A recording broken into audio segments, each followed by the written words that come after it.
என்னடா எடுத்த உடனே சீடு ட்ரையை காமிக்கிறேன்னு நினைக்கிறீங்களா? சீடு ட்ரை வாங்கி வச்சு நெறைய நாள் ஆச்சுங்க. அதில ஒரே ஒரு வாட்டி தான் கேபேஜ் விதை போட்டு நாங்க எடுத்து நட்டத நான் வீடியோல காமிச்சிருப்பேன், பழைய வீடியோல. அது சைட்லயே ஒதுக்கி போட்டது. இது என்ன சீடுன்னு பார்த்த உடனே ஃப்ரெண்ட்ஸ் கமெண்ட் பண்ணுங்க. என்ன சீடு இது முளைச்சிருக்குன்னு. தெரிஞ்சவங்க யார் கரெக்ட்டா கமெண்ட் பண்றாங்கன்னு பார்ப்போம். அ இதுக்கு முன்னாடி நான் வீடியோல நான் காமிச்சேன். 1, 2 சீடு போட்டு தானே முளைச்சிருக்குது. அது டாலியா செடியா இருக்குமோ அப்படின்ட்டு. இது நான் விதை போட்டது இல்லைங்க. என்னோட வீட்டுக்காரர் விதை போட்டது. அ அப்ப நான் டாலியா விதையா இருக்குமோ நான் உங்ககிட்ட நான் சொன்னேன் 2 நாளைக்கு முன்னாடி.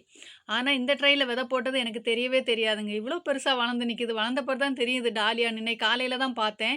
கிட்ட போய் பார்க்கக்கூடிய டைம் அந்த டாலியாவோட சீடு இருந்துச்சு. அதுலேருந்து தெரிஞ்சுக்கிட்டேன் இது டாலியா செடி தான்ட்டு.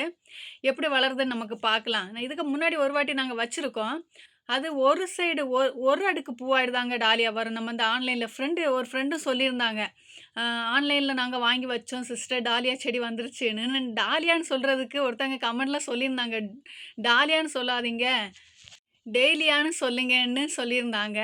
நாங்க டாலியா, டாலியான்னு சொல்லி, சொல்லி எனக்கு பழகி போயிருச்சுங்க. அதனால அந்த டாலியா பூன்னு தான் நாங்க சொல்றது. எங்க ஊர் சைடு நாங்க அப்படி சொல்லுவோம். ஒரு ஊர் சைடு அப்படி சொல்றாங்க. அவங்க ஊர் சைடு அப்படி சொல்றாங்கன்னு நெனைக்கிறேன்.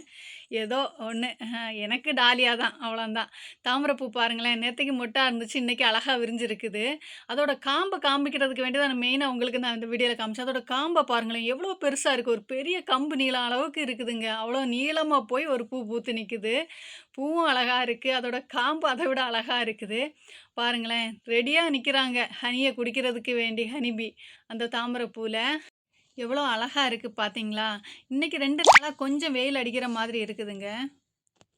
வெயில் வந்ததுனால நான் செடிக்கு தண்ணி ஊத்தாம இருந்தனால கொஞ்சம் லேட் ஆயிடுச்சுங்க. அதுதான் அந்த வீடியோல நான் காமிச்சேன். அந்த ரோஸ் கிளையெல்லாம் வாடி இருந்தது. அடுத்த மேரிகோல்ட பாருங்க ஃப்ரெண்ட். இதுவும் என்ன அழகா மெத்தையில படுத்து தூங்குற மாதிரி வண்டு வந்து படுத்து தூங்கிட்டு இருக்குது. மேரிகோல்டு மேல, அந்த பூ மேல. மெத்த மாதிரி இருக்குன்னு நெனைக்கிறேன் அதுக்கு. அந்த வண்டோட நிறத்த பாருங்களேன், எவ்வளோ அழகா இருக்குதுன்ட்டு. அதையும் பார்த்து ரசிச்சுட்டு இருந்தேன். அதே கலர்ல எல்லோ கலர்ல அந்த மேரிகோல்டு கலர்லயே எல்லோ கலர்ல அந்த கருப்பு வண்டு மேல வண்ணம் தீட்டி விட்ட மாதிரி இருக்கு. அவ்வளோ அழகா இருக்கு. மெதுவா நிதானமா அதில ஊந்துகிட்டு இருக்குது. சரின்னு அத டிஸ்டர்ப் பண்ண வேண்டான்னு மெதுவா எடுத்து பார்த்துக்கிட்டு அப்படியே விட்டுட்டு வந்துட்டேன். அழகா இருந்துச்சு அத பார்க்குறதுக்கு.